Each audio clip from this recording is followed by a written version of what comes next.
I bought the cabin because silence had become a luxury I could no longer live without. Not the manufactured kind of silence you create by switching your phone to airplane mode or shutting yourself in a room with noise-canceling headphones. I'm talking about genuine, soul-deep silence. The kind where nature provides the only soundtrack, wind whispering secrets through towering pine trees, water gently lapping against a weathered dock, and the occasional cry of an eagle circling overhead. The kind of silence where your mind finally stops its endless chattering and just breathes.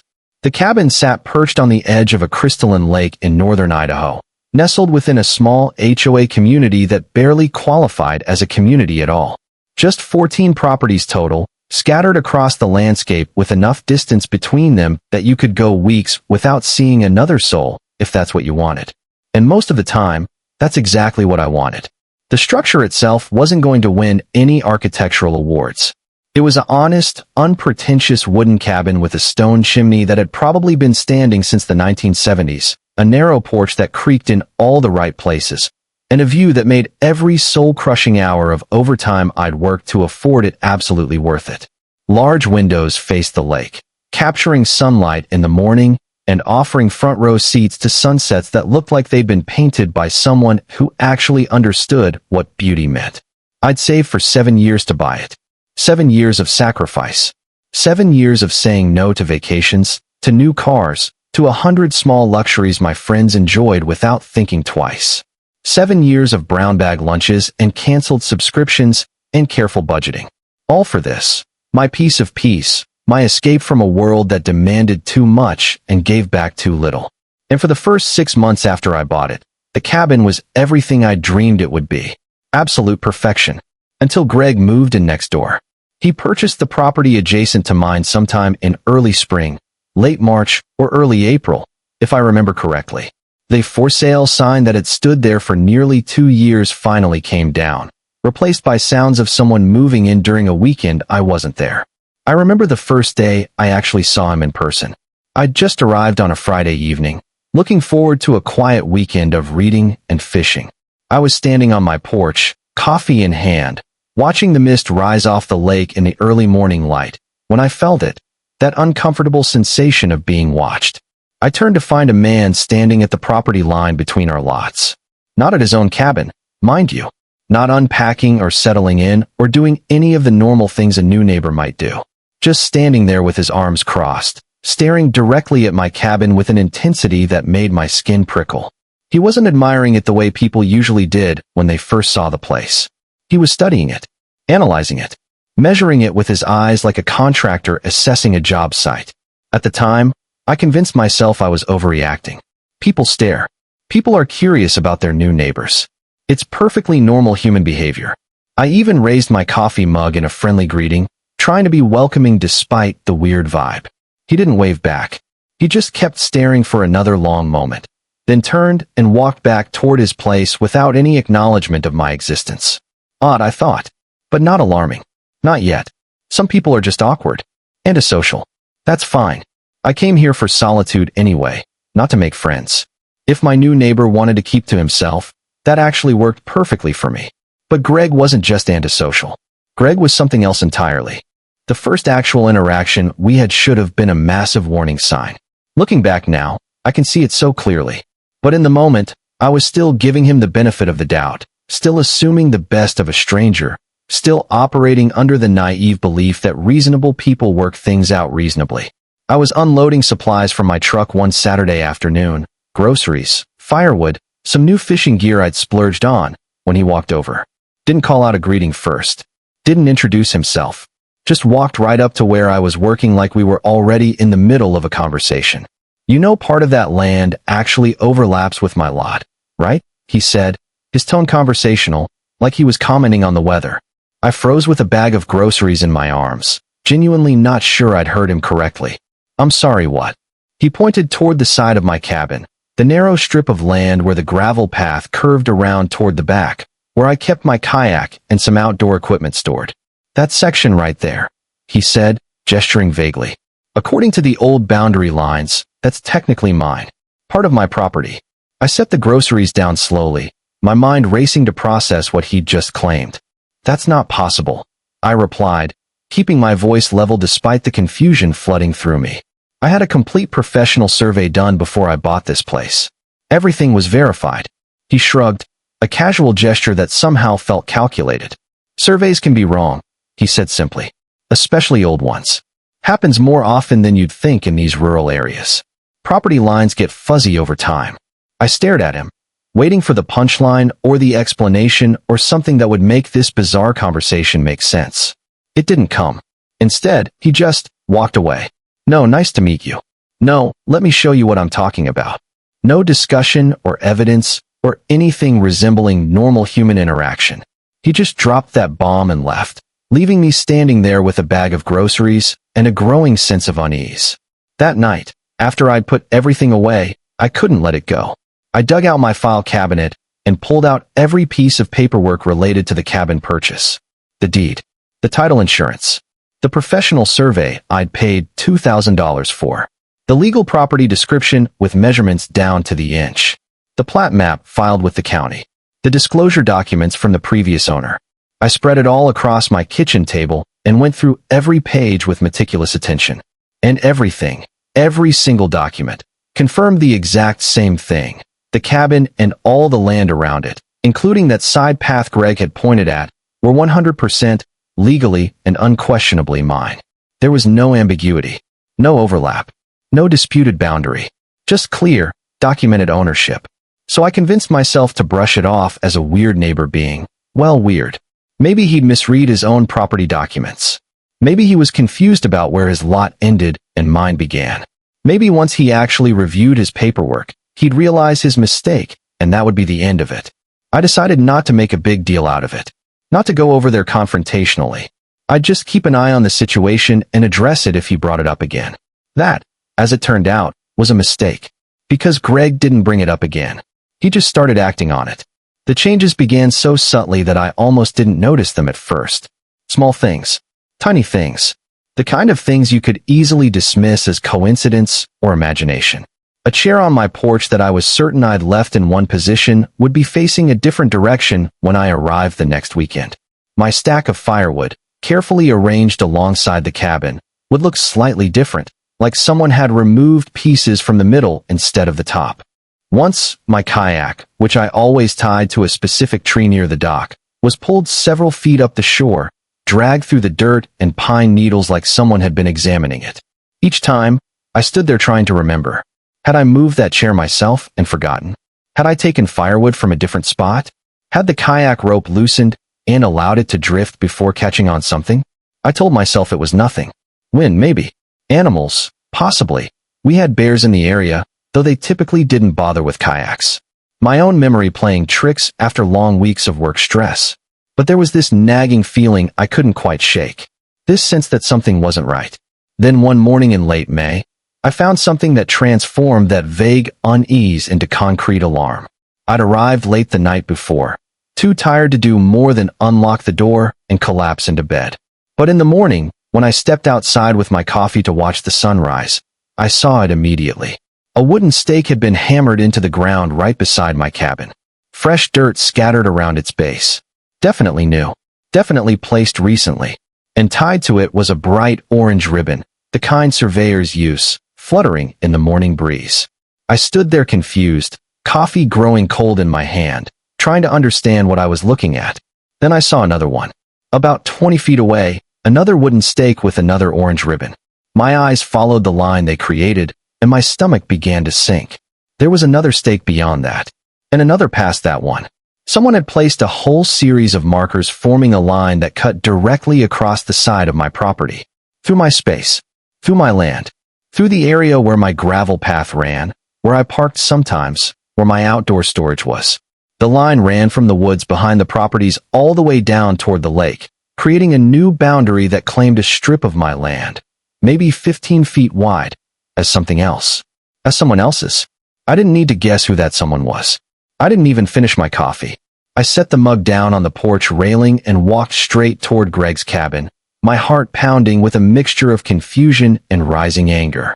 He was outside, sitting comfortably in an Adirondack chair on his porch, sipping his own coffee like this was a perfectly normal Saturday morning. Like he didn't have a care in the world. Like he'd been waiting for me. "What is this?" I demanded, skipping any pretense of politeness, pointing back toward the line of stakes cutting through my property. He took a slow, deliberate sip of his coffee before answering, his expression maddeningly calm. "Property line," he said simply. "That's not the property line," I shot back. "That's not even close to the property line." "It is now," he replied, still in that same casual tone, like we were discussing something as mundane as the weather forecast. I actually laughed.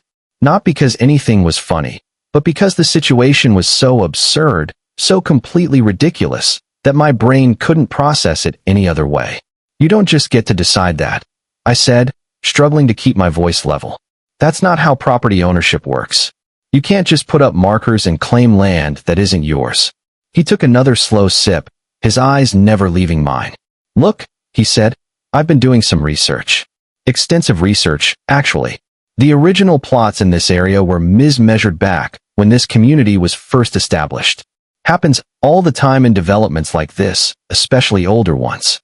Surveying technology wasn't what it is now. Corners get cut. Measurements get approximated. I'm just correcting that historical error. By putting stakes in my yard," I said, my voice rising despite my efforts to stay calm. "By reclaiming what's rightfully mine," he corrected. That word hit me like a physical blow. Reclaiming. Not claiming. Not disputing or questioning. Reclaiming. As if I had taken something from him. As if I was the one in the wrong here. "You're completely wrong about this," I said firmly. "And you need to remove those stakes. Today." He smiled then. Actually smiled. It wasn't a friendly smile. It was the smile of someone who knew something you didn't. Someone holding cards they hadn't shown yet. "Or what?" he asked softly. That simple question hung in the air between us, loaded with challenge. "I'll go through the HOA," I said. "There are procedures for this kind of thing. Property disputes have to be handled properly." "Go ahead," he replied, completely unfazed. I already did. Those 4 words stopped me cold. "What?" "I already filed a boundary dispute with the HOA," he explained, settling back in his chair like he was enjoying this. "About 2 weeks ago, actually.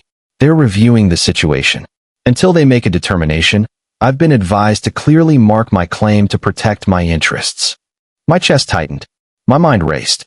"That's not how this works," I said, but even I could hear the uncertainty creeping into my voice.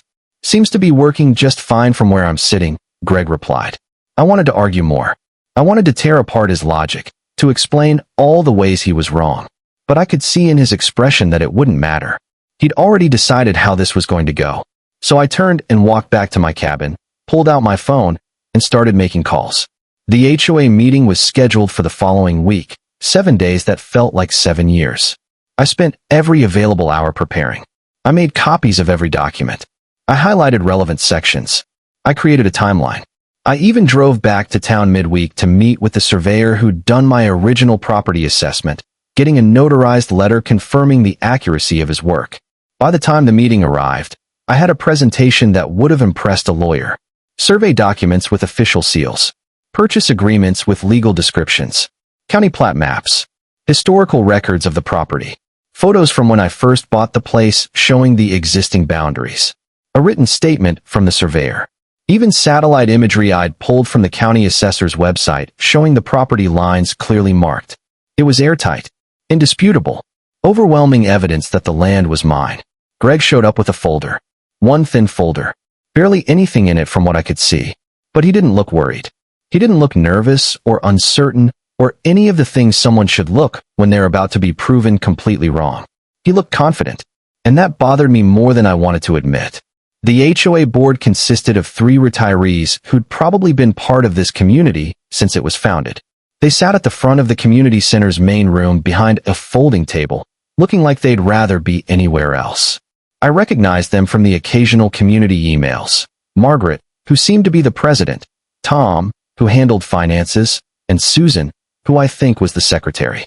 Nice enough people from what little I knew, but more interested in keeping the peace than enforcing rules. I should have seen that as a red flag. I went first, standing up with my organized binder and walking them through everything methodically. I showed them the survey with clear measurements. I explained the purchase process and how thoroughly everything had been verified. I presented the plat map filed with the county showing exact boundaries. I walked them through the property description in my deed, reading the technical language that specified precisely what I owned. It was clear. It was thorough.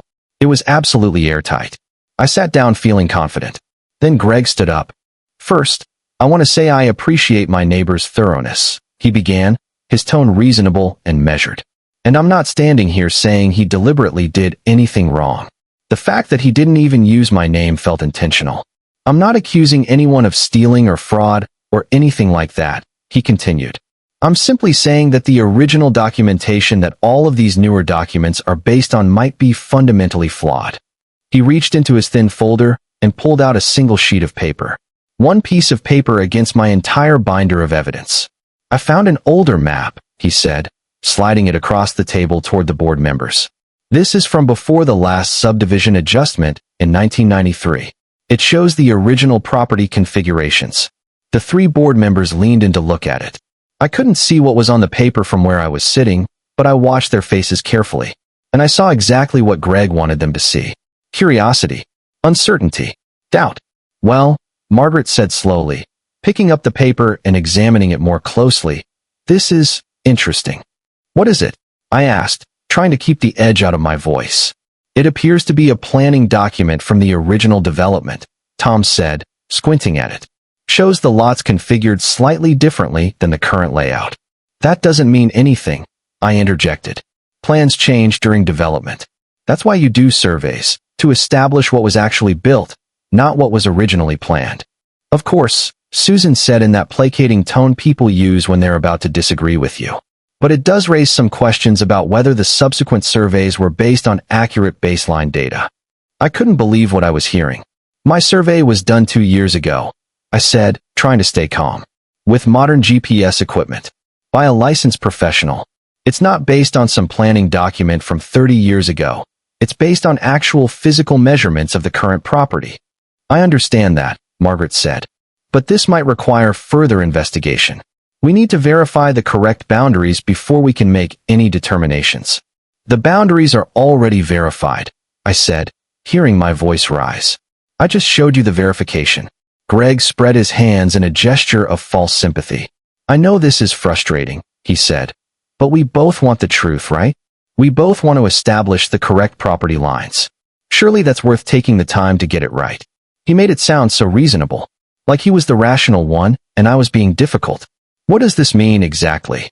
I asked the board, trying to regain control of the conversation. The three of them exchanged glances, having one of those wordless conversations that groups who've worked together for years can have. "It means," Margaret finally said, "that until we can definitively verify the correct boundary, both parties should avoid escalating the situation." "Escalating?" I repeated. "He put stakes through my yard. How is that not escalation?" "Those are just temporary markers," Greg said smoothly, "to indicate the disputed area. That's standard practice in boundary disagreements." "They're not in a disputed area," I said through gritted teeth. "They're in MY area, on MY property. That's what we need to determine," Tom interjected. "And we're saying we need time to do that properly." "How much time?" I demanded. Another exchange of glances. "A few weeks," Margaret said. "Maybe a month. We'll need to consult with the county, possibly hire our own surveyor to review both claims."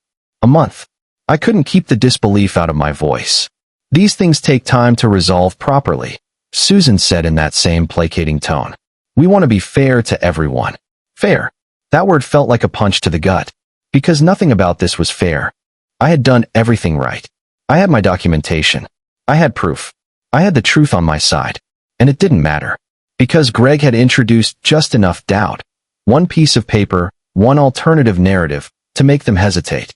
And that hesitation was all he needed. I walked out of that meeting feeling like I'd just lost something important, even though technically nothing had been decided. Not legally. Not yet. But something had shifted. The board's willingness to even consider Greg's claim, to treat it as equivalent to my documented proof, gave him legitimacy he didn't deserve. And Greg knew it. I could see it in the way he nodded politely to the board members as we left, in the satisfied smile he gave me in the parking lot, in the casual wave as he drove past me heading back to the cabins. He'd won this round. Not the war maybe, but this battle. And he was going to press that advantage. I found out how much 2 days later. It was a Wednesday evening. I'd had a particularly brutal day at work. Back-to-back meetings, a project going sideways, the usual corporate stress that made me desperate for the peace of the cabin. So I left straight from the office, not even going home first, just throwing an overnight bag in the truck and driving the 3 hours north with my mind on nothing but the silence waiting for me. The sun was just starting to set when I pulled onto the narrow road leading into the community. I was already feeling my shoulders relax, my breathing slow, anticipating that first moment of stepping onto the porch and hearing nothing but wind and water. But as soon as I turned onto the final stretch toward my cabin, I felt it. Something was wrong. The light was different somehow. The shadows fell at odd angles. And then I saw it. At the edge of the gravel path, right where those orange marker stakes had been, there was something new. Something metal. I slowed the truck, squinting in the fading light, trying to understand what I was looking at. It was a metal strip laid across the ground, long and narrow, stretching about 6 feet across the path, and covered in spikes. Actual tire spikes. The kind police used to stop fleeing vehicles. Sharp metal points angled upward, designed to puncture tires on contact, blocking access to the side of my own cabin. I sat in the truck for a long moment, engine idling, staring at this thing in complete disbelief. This couldn't be real. This couldn't be happening. But it was. I put the truck in park and got out slowly, walking toward the spike strip like I was approaching something that might bite. Up close, it was even worse. Professional looking, deliberately placed, chained to stakes on either end so it couldn't be easily moved. Careful there, a voice called out. Greg's voice. I turned to see him standing on his porch, maybe 40 yards away, watching me with his arms crossed. Wouldn't want you damaging your vehicle, he continued, his tone carrying false concern that made my blood boil. I walked toward him, leaving the spike strip behind, my hands clenched into fists at my sides. What the hell is that? I demanded. Boundary protection, he said simply, like it was the most reasonable thing in the world. You put spike strips on my property? He tilted his head slightly, pretending to consider this. Disputed property, he corrected, as established at the HOA meeting. Until the boundary is officially determined, I'm within my rights to protect my potential claim. I took another step toward him, anger rising fast and hot. You've lost your mind, I said. This is insane. You can't just put tire spikes on someone else's land. Or maybe, he said, his voice dropping lower, I'm just protecting what's rightfully mine. We stood there, maybe 20 feet apart, staring at each other. And in that moment, I finally understood. This wasn't a misunderstanding. This wasn't confusion about property lines. This wasn't even really about the land itself. This was a campaign. A deliberate, calculated effort to push me out. Greg didn't just want that strip of property. He wanted me gone. He wanted my cabin. He wanted me to get so frustrated, so exhausted by the constant battle, that I'd eventually give up and sell. Probably to him, at whatever price he decided to offer. And if I didn't act fast, if I kept trying to handle this through official channels and proper procedures while he kept escalating, he might actually succeed. I stood there in the gathering darkness, looking at this man who'd turned my sanctuary into a war zone, and made a decision. I was done playing defense. It was time to figure out exactly who Greg was, and what he was really after. And time to make sure that in 48 hours, he'd be the one forced out. Not me. I didn't sleep that night. Not even close. Every time I closed my eyes, every time I started to drift toward unconsciousness, my brain snapped back awake with images of those spike strips gleaming in the fading light. Sharp metal teeth pointing upward, waiting to destroy the tires of anyone who dared cross that invisible line Greg had drawn through my property. Sharp, deliberate, calculated, and illegal. Because that's what they were, completely, unquestionably illegal. This wasn't just some petty neighbor dispute anymore, the kind of thing you complain about at dinner parties or vent about to friends. This had escalated into something darker, something that felt almost surreal in its audacity. Greg had crossed a line that you don't cross in civilized society, and somewhere deep in my gut, I knew it. The problem was proving it in a way that would actually matter. In a way that would force action instead of just more delays and further review and polite suggestions that we all just get along. At 6:30 the next morning, I was already on the phone, still sitting in my truck in the cabin's driveway, running on nothing but adrenaline and cold anger. First call, a local surveyor who'd been recommended by a friend in the area. I left a detailed message explaining the situation and asking for an emergency resurvey. I needed independent verification, something so airtight that even the most conflict-averse HOA board couldn't ignore it. Second call. A property attorney whose name I'd found in a quick internet search at 3 in the morning when sleep had proven impossible. This call actually went through. A paralegal took down my information and said someone would call me back within 24 hours. I emphasized the urgency, the spike strips, the escalating situation, the HOA's concerning inaction. She promised to mark it as priority. Third call, the HOA. I tried Margaret's number first. Straight to voicemail. Tom's number. Voicemail. Susan's number. Voicemail. The general HOA email bounced back an auto-reply saying they'd respond within 3 to 5 business days. 3 to 5 business days. While spike strips sat on my property and Greg did God knows what else. Guess which entity, out of all the ones I'd contacted, didn't pick up or respond with any sense of urgency? The one that was supposed to be managing the community and protecting property owners' rights. Fantastic. By noon, I was standing outside my cabin again, coffee growing cold in my hand, staring at those spike strips like they might somehow disappear if I just looked at them long enough with enough concentrated disbelief. They hadn't disappeared, but something else had changed. There were more of them now. Not just the one strip I'd seen the night before, 3 separate strips. 3. Positioned strategically in a pattern that effectively boxed off the entire side path leading to my cabin. Not blocking the main entrance, which would have been too obvious, too easily documented as harassment, but positioned to make accessing nearly a third of my property impossible without risking serious vehicle damage. My cabin. My property. My land that I'd saved 7 years to buy. I felt something shift inside me then. That last bit of benefit of the doubt I'd been clinging to. That hope that maybe this was just a misunderstanding that could be resolved through reasonable conversation. It evaporated completely. This was war. And Greg had just escalated it. I pulled out my phone and started recording, keeping my hands as steady as possible despite the anger making them want to shake. Slow pan across all 3 strips, making sure the video clearly showed their positions. Zoom in on the spikes themselves, professional grade, the kind that would absolutely shred a tire on contact. Wide shots showing their placement in relation to my cabin, clearly within the boundaries that every legal document confirmed were mine. Then I turned the camera toward Greg's house. And of course, he was there, standing on his porch with his morning coffee, watching me. Always watching. Like this was entertainment for him. Like my frustration and anger were a show he'd paid to see. "You documenting your loss?" he called out, his voice carrying easily across the quiet morning air. I kept the camera pointed at him, making sure I captured his face, his casual posture, the smug satisfaction in his expression. "I'm documenting evidence," I replied evenly. He smirked, actually smirked, and took a slow sip of his coffee. "Good luck with that," he said.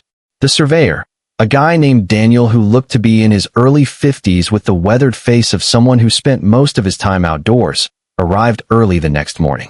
I'd been up since dawn, unable to sleep again, watching the sun rise over the lake, and trying to remember why I'd fallen in love with this place to begin with. Trying to recapture that feeling of peace that seemed like a distant memory now. Daniel didn't say much at first, the quiet, methodical type who let his work speak for itself. He just nodded when I explained the situation, pulled out his equipment, and got to work.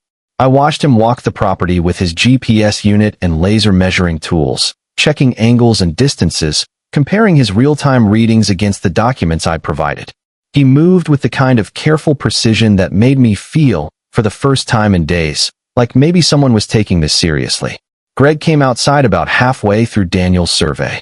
Not immediately, which would have been too obvious, but timed perfectly to look coincidental, like he just happened to be coming out to check his mailbox or enjoy the morning air. "Right.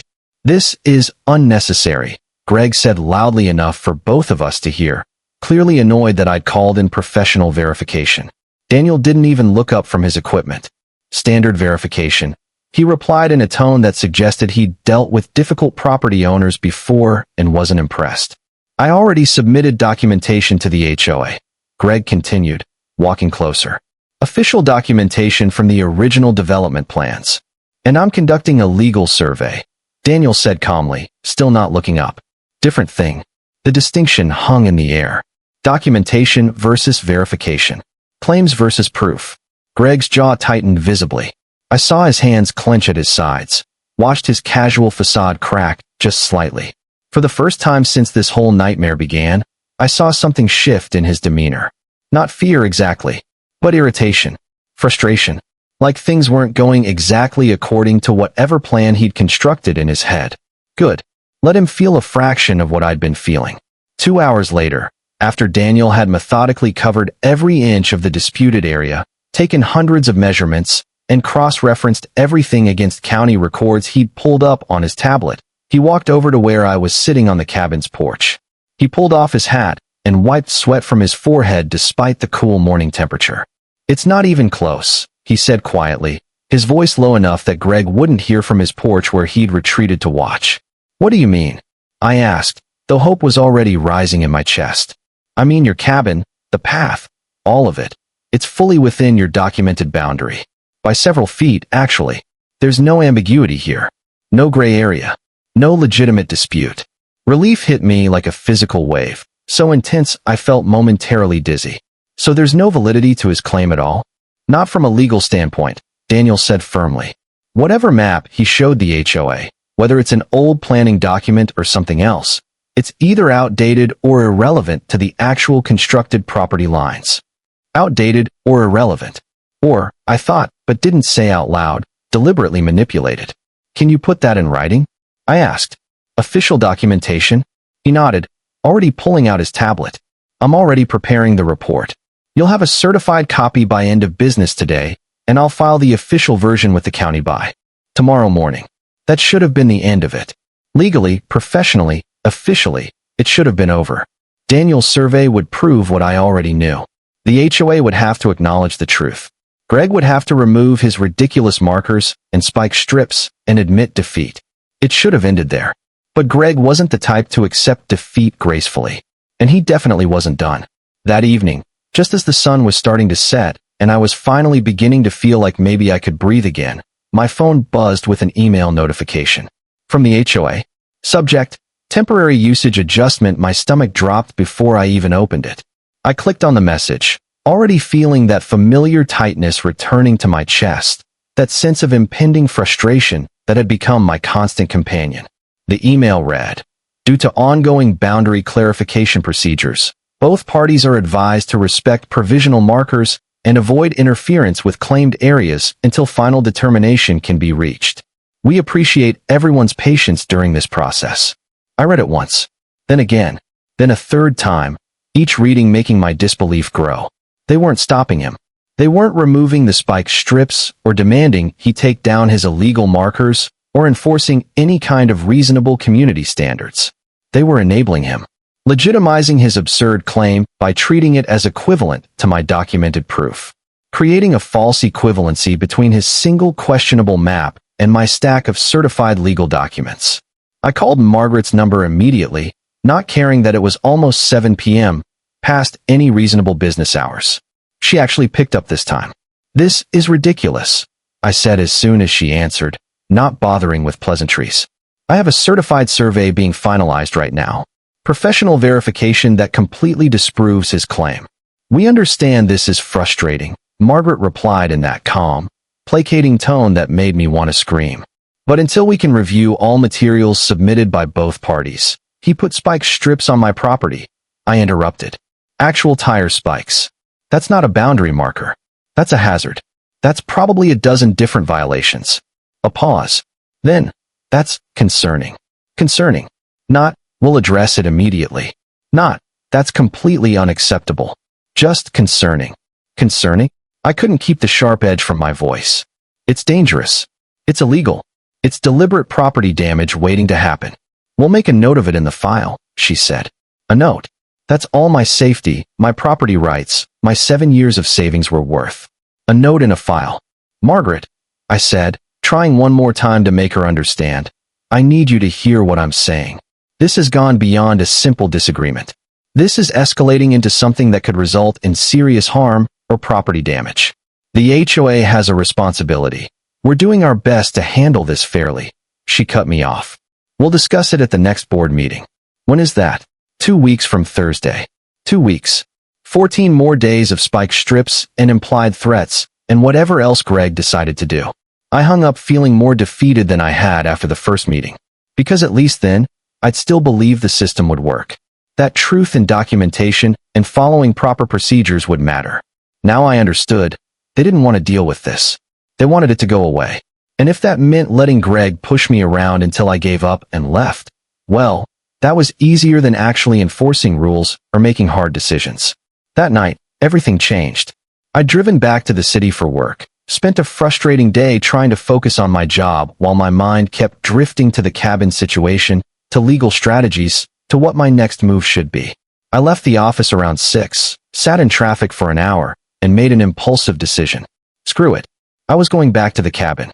I needed to be there, to reclaim that space, to not let Greg drive me away from the one place that was supposed to be my sanctuary. So I threw an overnight bag together, grabbed some groceries, and made the 3-hour drive north. By the time I arrived, it was already dark, around 9 p.m. The moon was nearly full, reflecting off the lake's surface in that quiet, ethereal way that used to calm me down immediately. Used to. Before Greg. As I pulled up the gravel drive, my headlights swept across the cabin's front entrance. And I froze. The front door was open. Just slightly, maybe 6 inches of dark space between the door and the frame. But enough. Definitely enough. My heart started pounding, adrenaline flooding my system. I knew I'd locked that door. I always locked it. Always. I was obsessive about it, especially now with everything going on. Slowly, moving on instinct and autopilot, I stepped out of the truck. I left the engine running, the headlights pointed at the cabin, creating harsh shadows that made everything look sinister. Every instinct I had was screaming that something was wrong. Very wrong. Hello. I called out, my voice sounding weak and uncertain in the night air. No response. Just the sound of wind in the pines and water lapping gently at the shore. I moved closer to the door, phone in one hand, thumb hovering over 911. With my other hand, I started my phone's video recording, not even consciously deciding to, just operating on some instinct that told me I needed to document whatever I was about to find. The door creaked as I pushed it open wider. Inside, the lights were on. All of them. Every lamp, every overhead light, blazing bright like someone had deliberately gone through and flipped every switch. I never left the lights on. Never. It was wasteful, and besides, I liked arriving to darkness, liked the ritual of slowly bringing light to each room, making the space feel alive again. But that wasn't even the worst part. Things were different. Subtly, but unmistakably different to someone who knew every inch of this space. A chair in the living room had been moved from its usual position by the window to the center of the room. The kitchen counter had items on it that weren't mine, a coffee mug I'd never seen before, a phone charger that wasn't my brand, a set of keys. And then I saw it. Sitting right in the middle of my living room floor, impossible to miss. A duffel bag. Large, dark blue, slightly worn. Definitely not mine. I stood in the doorway, not entering fully, every muscle in my body tense.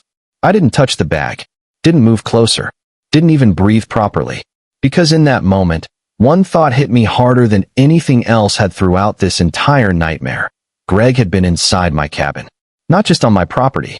Not just placing markers or spike strips on the land outside. Inside my home. In my personal space. Touching my things. Making himself comfortable. The violation of it made my skin crawl. I backed out slowly, keeping my eyes on the interior like something might jump out at me, and called 911. My hands were shaking so badly, I almost dropped the phone. 911, what's your emergency? I need to report a break-in, I said, surprised by how steady my voice sounded. Someone has been inside my cabin without permission. 2 officers arrived within 20 minutes. Impressive for such a rural area. I'd been waiting in my truck, doors locked, watching the cabin like it might suddenly reveal more secrets. I explained everything to them as quickly and clearly as I could manage. The property dispute with Greg. The escalating harassment. The spike strips. The HOAs in action. And now this, clear evidence that someone had been inside my locked cabin. They listened without interrupting, taking notes, asking clarifying questions. Then they approached the cabin carefully, hands near their weapons, treating it like there might still be someone inside. They cleared each room methodically. Bedroom, bathroom, kitchen, storage area. Empty. No one there. But the evidence remained. That bag doesn't belong to you, one of the officers asked, pointing at the duffel. No, I confirmed. I've never seen it before in my life. He pulled on latex gloves and unzipped it carefully, treating it like potential evidence. Inside were clothes, men's clothing in a size that could fit Greg. Toiletries, a phone charger, basic stuff, like someone was planning an extended stay, or already had been staying there. The thought made me feel sick. The second officer, a younger guy with sharp eyes that seemed to miss nothing, stepped back outside. The neighbor you mentioned, he said. Which property is his? I pointed toward Greg's cabin, clearly visible through the trees, lights blazing in every window. He home? The officer asked. I followed his gaze. Lights on, truck in the driveway. Of course he was home. Probably watching right now. Both officers walked over to Greg's place, and I followed at a distance, staying close enough to hear, but far enough to not interfere. They knocked firmly on the door. Greg answered almost immediately, like he'd been waiting right there. Evening, officers, he said, his voice perfectly calm. Friendly, even. Like this was just a normal social call. We need to ask you a few questions, the first officer said. Of course. About what? Your neighbor reports possible unauthorized entry into his property. Greg's expression shifted to something that looked like genuine surprise. Perfect surprise. Practice surprise. Into his cabin, he asked. Yes. He shook his head slowly, injecting just the right amount of concern into his voice. That's serious. Someone broke in. That's what we're investigating, the officer replied. Have you been on his property recently? Greg paused. Just for a second. Too quick for most people to notice. But I saw it. That microscopic hesitation where he calculated his answer. I've been respecting the disputed boundary markers, he said carefully, choosing each word with precision. As advised by the HOA. That's not what I asked, the officer replied, and I felt a surge of gratitude for his directness. Have you been on or inside your neighbor's cabin? Another pause. Longer this time. You could see the gears turning behind his eyes. I may have checked something briefly, Greg finally admitted, his tone suggesting this was perfectly reasonable. Just to verify the structural overlap we've been discussing. To see where his foundation sits in relation to the disputed boundary. I couldn't believe what I was hearing. You broke into my cabin. I shouted from where I stood. Greg's eyes shifted to me, cold and calculating. I didn't break anything, he shot back. The door was accessible. It was locked.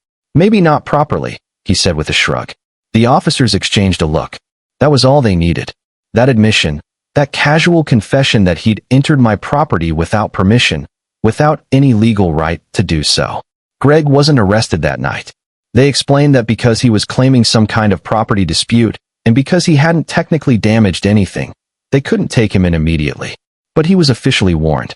Informed in clear terms that any further entry onto my property, disputed or not, would result in criminal trespassing charges. That any interference with my access or use of my cabin would be considered harassment. That the spike strips needed to be removed within 24 hours. And most importantly, everything was now officially documented. Unauthorized entry, documented. Active property dispute, documented. Potential hazard installation, documented. Pattern of harassment, documented. Everything was starting to stack against Greg, building a paper trail that couldn't be ignored or dismissed. And he knew it. I could see it in the way his jaw clenched as the officer spoke. In the way his hands tightened into fists at his sides. In the way that careful mask of friendly reasonableness started to crack around the edges. As the officers left, Greg looked at me one last time. That confidence he'd been radiating since the day he moved in, it was fading, being replaced by something. Sharper, harder, more desperate. You're making a mistake, he said quietly, his voice carrying a threat that the departing officers were too far away to hear. I stepped closer, done being intimidated. No, I replied, meeting his eyes directly. You already did. The next morning, I woke to an email from Daniel the surveyor. The subject line read, Official Boundary Survey, Certified. I opened it with hands that trembled slightly from exhaustion and too much adrenaline. The report was thorough, professional, and absolutely unambiguous. Every measurement confirmed what I already knew. The boundary was exactly where my original survey had placed it. My cabin, the side path, the area where Greg had placed his markers. All of it was completely, legally, undeniably within my property. No gray area. No legitimate dispute. No possible interpretation that supported Greg's claim. The report was stamped, signed, and legally binding. I sent it immediately to the HOA board, copying all 3 members. Subject: official survey results, boundary dispute resolution, and this time, I knew they couldn't ignore it. This wasn't just my word against Greg's anymore. This was certified professional verification from a licensed surveyor. This was legal documentation that exposed Greg's claim for exactly what it was, completely baseless. But Greg wasn't finished yet. Because later that same day, around 2 in the afternoon, he did something that guaranteed he wouldn't just lose the property argument, something that would make him lose everything. I was inside the cabin, finally trying to clean up from the previous night's violation, when I heard it. A sound that didn't belong. Mechanical. Grinding. Coming from outside. I went to the window and felt my blood run cold. Greg was operating a small excavator. On my property. Actually digging. Creating a trench along that imaginary property line he'd marked, tearing up earth and vegetation like he had every right to do so. And as I watched in stunned disbelief, I realized what he was doing. He was trying to create physical evidence for his claim, trying to establish his false boundary with actual construction, destroying my land to support his lie. I grabbed my phone, started recording, and called 911 for the second time in less than 24 hours. But this time, I also called Daniel, and the county sheriff, and a lawyer whose number I'd saved but hoped I'd never need to use. Because Greg had just crossed the final line, and he was about to discover that some mistakes you can't come back from. I didn't wait this time. Not after what I'd just seen. Greg wasn't bluffing anymore. He wasn't just placing markers or setting traps. He was actively destroying my property to support a lie. The excavator's engine roared outside, tearing through the quiet that had once defined this place. Each metallic grind of its bucket into the soil felt like it was digging straight through my patience, my restraint, my last attempt to handle this peacefully. I stepped outside, phone already recording. Shut it down. I shouted. Greg didn't even look at me at first. He kept digging. Slow. Deliberate. Like he wanted the damage to be seen. Documented. Permanent. Only after a few more seconds did he finally stop the machine, letting the engine idle as he turned toward me. You're too late, he said. Too late. Those words echoed in my head. For what? I fired back. To stop you from destroying my property? To stop the truth from being established, he replied calmly. Even now, after everything, he was still clinging to it. That same narrative. That same lie. I didn't argue. I didn't waste another word. Because this time, I wasn't relying on words. The sheriff's department arrived first. Not local patrol this time. County. Different tone. Different presence. They didn't come to mediate. They came to assess. I showed them everything. The spike strips. The trench Greg had started carving. The survey report. Official, stamped, undeniable. The video of him digging. The footage of him moving spike strips deeper into my property. And finally, the break-in. The duffel bag. His own admission to entering my cabin. The deputy watched everything without interrupting. Then he looked at Greg. Turn off the machine, he said. Greg hesitated. Just for a moment. Then he killed the engine. The sudden silence hit hard. Heavy. Final. What you're doing here, the deputy continued, stepping closer, is not a boundary dispute. Greg didn't respond. This, the deputy gestured toward the trench, is property damage. He pointed toward the spike strips. That's a public safety hazard. Then toward me. And entering his residence without permission? A pause. That's trespassing. Potentially burglary, depending on intent. Greg's face tightened. For the first time since this started. He had nothing to say. Things moved fast after that. Faster than I expected. Faster than Greg could control. A formal report was filed on the spot. Photos taken. Measurements recorded. Statements collected.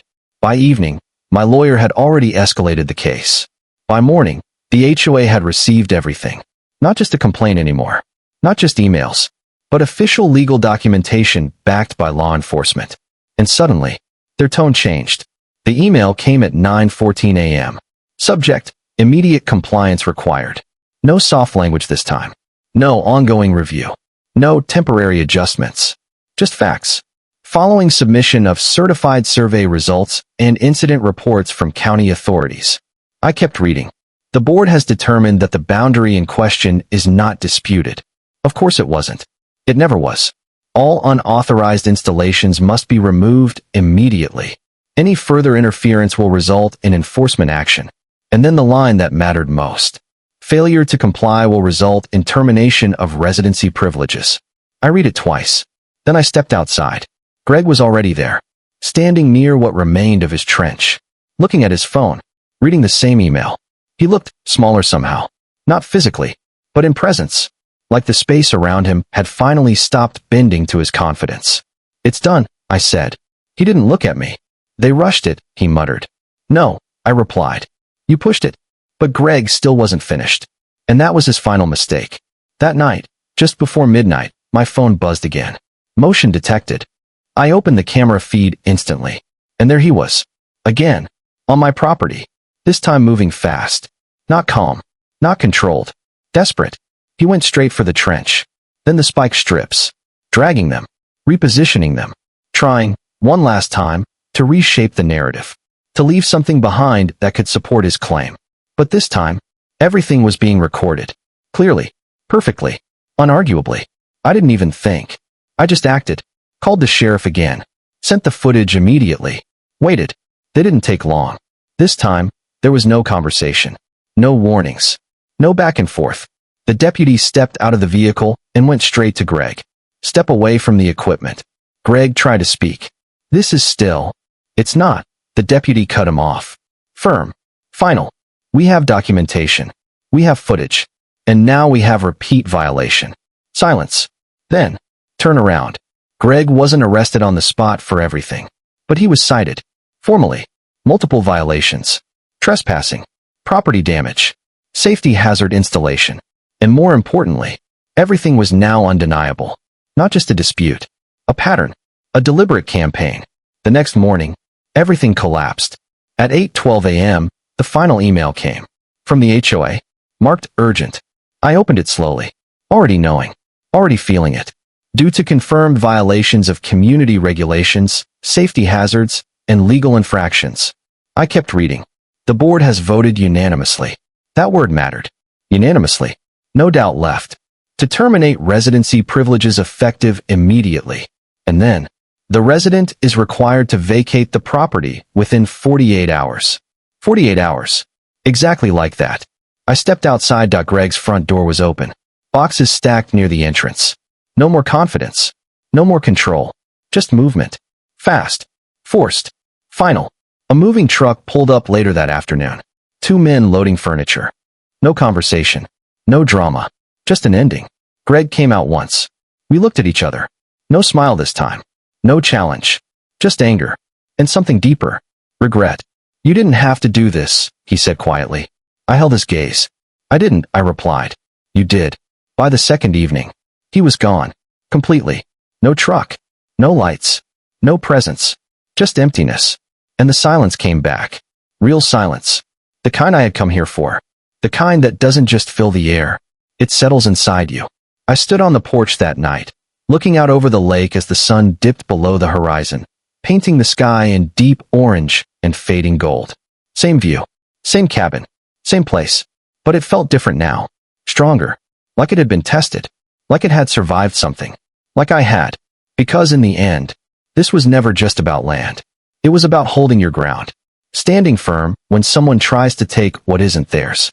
And trusting that if you don't back down, eventually, they will.